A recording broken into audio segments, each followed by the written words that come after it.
All right, let's talk about a card that's probably on everyone's radar, the HDFC Regalia. It's one of the most popular, most searched for premium cards in India, and today we're going to do a deep dive. Chances are you either have this card or you've definitely considered getting it. But here's the real question we're going to tackle for 2025.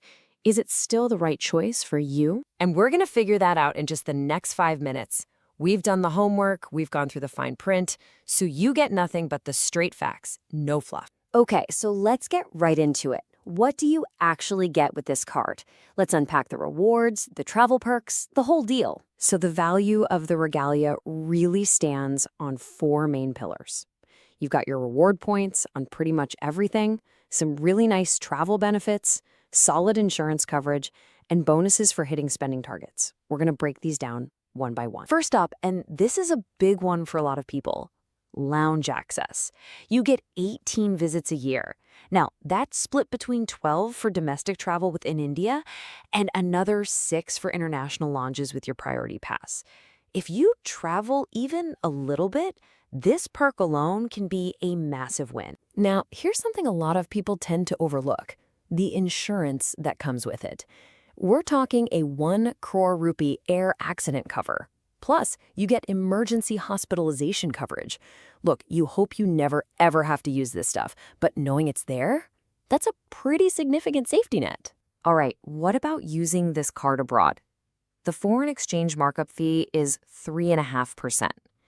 Now, nobody loves a fee, right? But in the 2025 market, that's actually pretty competitive. A lot of other cards are creeping closer to 4%. So that little 0.5% might not sound like much, but it really adds up if you're a frequent international traveler or shopper. So the perks sound pretty good, right? But here's where the rubber meets the road. What's the real cost versus the reward? Let's get into the numbers that you really need to know. Okay, the cost. The annual fee is 2,500 rupees plus GST. But, and this is the most important but, there's a condition. If you spend 3 lakh rupees on the card in 1 year, that fee gets waived. Gone. Zero. So 3 lakh rupees. That is the number to remember for this card. Think about it. That's just 25,000 a month. If you can hit that spending level, this card essentially becomes free to own. Let's run a real-world scenario. Say you spend exactly that 3 lakh. First, your fee is waived. That's a saving of almost 3 grand right there. On top of that, you'll earn roughly 8,000 rupees worth of points. So your total net benefit, you're looking at around 11,000 rupees. For a 3 lakh spend, that's a return of over 3.6%. For an all-rounder card, that's actually very, very good. And this chart, this really puts things into perspective. You can see the Regalia's fee compared to others. It's not trying to compete with the super premium cards like an Axis Magnus. It's found its sweet spot, It's sitting comfortably in that mid-range, giving you a taste of premium perks without that super premium price tag. Okay, so we've seen the numbers. Now, for the big question. How do you know if you're the right person for this card? Let's call this the ultimate litmus test. It's actually pretty simple.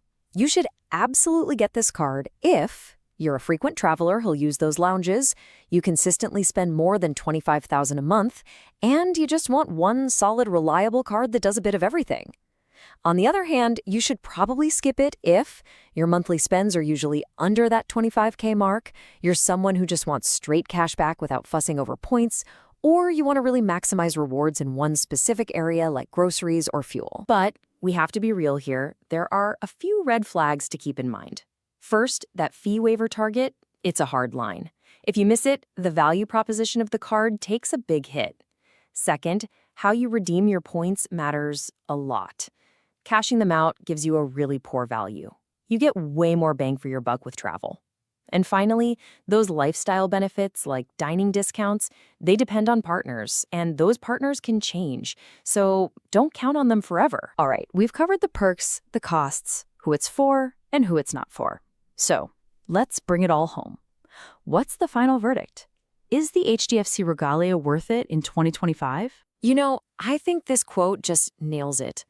The Regalia is the Toyota Camry of credit cards.